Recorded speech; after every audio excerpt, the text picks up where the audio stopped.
Okay, Michael. So you want to know what I meant when I called you a child of prophecy? When I asked about my parents, after discovering that the man who raised me wasn't my father, I learned that I was rescued from a woman who sought to kill me. My parents' identities were unknown, but I was labeled a child of prophecy by the one who saved me, which explained why she tried to kill me. Yes, that was the reason behind her actions. You're the first person to mention that in 500 years. Do you know what it means? Who is my father? Luke. I am your father. Just kidding! Yes, I know what it means. But I don't know who your parents are. I only know they were of noble blood and that you were taken to be sacrificed by that woman to a secret order of the occult, who believed themselves above the demons they worshipped and had made deals with. Can you tell me more about them? Certainly, their betrayal affected not just me, but everyone involved in the deal. During Giles de Reyes' early military career, a baron who invested in him became a member of a secret brotherhood.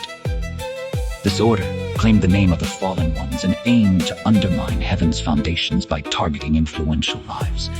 Their delusions of grandeur led to their downfall. And yes, Michael, you were one of their targets. They eventually realized their actions only made you their enemy. Heaven's last laugh on that matter. So they targeted me?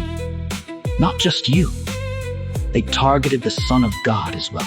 They were behind the attempts to kill him before he was born, because your life was destined to uphold the very foundations of heaven's concepts on earth. Did this group hunt us as children, or try to prevent our births? No. This group was just one of many throughout history. For my involvement, I know we rescued you from mercenaries led by Giles de Reyes, who was hired by the woman to guard her during her ritual.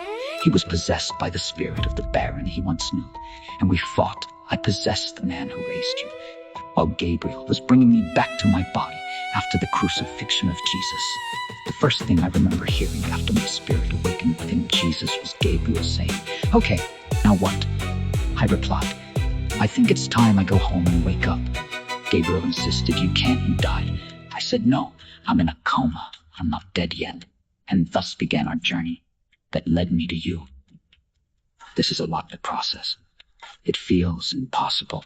Don't make me go into the scientific details that made this possible. We'd have to discuss quantum physics and the Mandela effect, which almost destroyed existence, that would lead to finger pointing, causing people to react nervously and adding to the chaos already overwhelming them. Just have faith. I know Gabriel is capable of these things, but why? He took me to heaven when I fell into my coma. I can sense his presence, even when no one else can. Are you the one who can fix the issue of that black hole that formed? Yes, I've solved that issue from here, as I promised. Good, then you've accomplished the impossible. Anyway, hello. Aren't you just the most precious little rosy-cheeked cherub? Such a soft baby face. Gashi, gashi, good. You're funny. Lucifer, like I haven't heard that before. Thanks for your help back there, brother. You're welcome. Now that you're here, I can continue. Is this all true? Yes, Michael, it's as I said. But there are more details we weren't aware of then. For some reason, we went back instead of forward after the situation with Tepesh. Don't trust the internet archive. They've been tampered with. What about my parents? All I know is that your parents were of nobility at the time. There was an uprising against the aristocracy, and it was rumored that you contracted the Black Plague, an excuse used to justify an attempt on your life. The last I saw you, you were in the care of a young French captain I collaborated with while battling the demon known as the Baron. This demon was trapped in de Reyes' helmet, which later drove him mad. He's also known to have appeared before Leonardo da Vinci, and is recognized in Chinese legends as Unimagu, the Tengu demon king. To discover more about him, we should investigate the war against heaven and see if any of Azazel's forces survived. This demon resembles a vampire from that ancient war, and its existence traces back beyond recorded human history. Not as old as the Leviathan, but ancient nonetheless. I later heard that King Charles II adopted you and had you transported safely during his coronation, hidden with the holy ampulla. We couldn't re-enter the temporal anomaly because it had closed by the time we finished. So I went with Gabriel to the Celtic countryside, where I slumbered for almost 500 years beneath a stone table, sealed in a tomb. I awoke near the early 19th century and prepared for the time of my birth. As I approached my era, I reached out to Anton LaVey to ensure I was tethered to my body at birth. When the time of my coma came and my spirit slipped away from my body to be taken to heaven and become Lucifer, I returned to heal my body and awoke. However, my memories were taken to safeguard creation. Those memories were found to be held in conjured mystical creatures, misused by sorcerers who deceived everyone into thinking I would grant them power upon awakening, turning my tomb into a site of worship and promising them things I never intended. Such lazy plans for selfish desires. Well, that's an interesting story. And it aligns with what I was told. This is a translation of the Nag Hammurabi's Book of the Great Invisible Spirit, translated into modern terminology for a clearer understanding. It is revealed to have been a student of the teachings of Seth, third child of Adam and Eve, and his descendants, who were blessed by God to ease Eve's sorrow for the loss of Abel. This text is about the great invisible spirit, the ultimate source of existence, who cannot be fully named or understood. The spirit emerged from a state of perfection, embodying pure light and truth. The spirit represents the quiet wisdom that precedes all creation. This divine essence is the source of all knowledge and incorruptibility. It is infinite, beyond human comprehension, and represents the ultimate reality. From this spirit, three fundamental powers emerged: the Father, the Mother, and the Son, representing different aspects of divine existence. These powers were birthed from a state of silent knowledge, emerging from the unknown. The three powers symbolize the divine relationship, which is essential for creation and existence. They form the first group of 8 divine principles, encompassing thought, word, and eternal life.